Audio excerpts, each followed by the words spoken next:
Nagbubunga ng respeto ang respeto. Ito ang matalim na sagot ni Senate President Vicente Sotto III sa mga bagong pahayag ni Chinese Embassy in the Philippines spokesperson Ji Lingpen.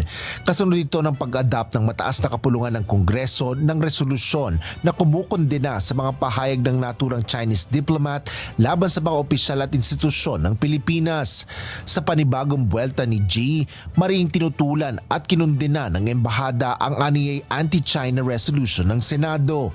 Paulit-ulit anyang dumudulog ang mga mambabatas ng Pilipinas sa pananakot at intimidasyon laban sa Chinese diplomats. Ayon pa sa tagapagsalita ng Chinese Embassy, sinabi ng mga legislador na kinakatawan nila ang opinyon ng mga tao ngunit binabaluktot lang naman ang katotohanan at nililigaw ang publiko. Mauntian niya ang nalalaman ng mga mambabatas kung paano gumagana ang diplomasya.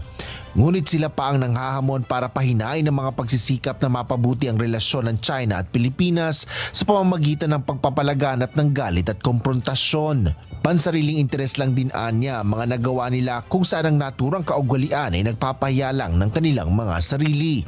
Ngunit ang mga ordinaryong tao anya ang nagbabayad ng kanilang pagiging hipokrito, kawalan ng alam at kapabayaan. Sinagot naman ni Senate President Tito Sotto ang mga pahayag na ito ng Chinese Embassy spokesperson. Ayon kay Senador Sotto, tila nais patahimikin ng Chinese diplomat ang August Chamber sa pagtawag sa kanila ng mga hipokrito at walang alam sa pamamagitan ng paninindigan sa resolusyon.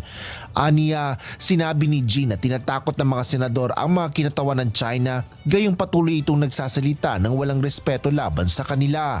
Habang tinawag pa ang resolusyon ng Senado na pawang isang political stunt. Maaari anyang sabihin niya rin ang parehong bagay sa Chinese diplomat na kakaunti lang ang alam niya kung paano gumagana ang diplomacy. Asher Cadapan Jr., UNTV News and Rescue.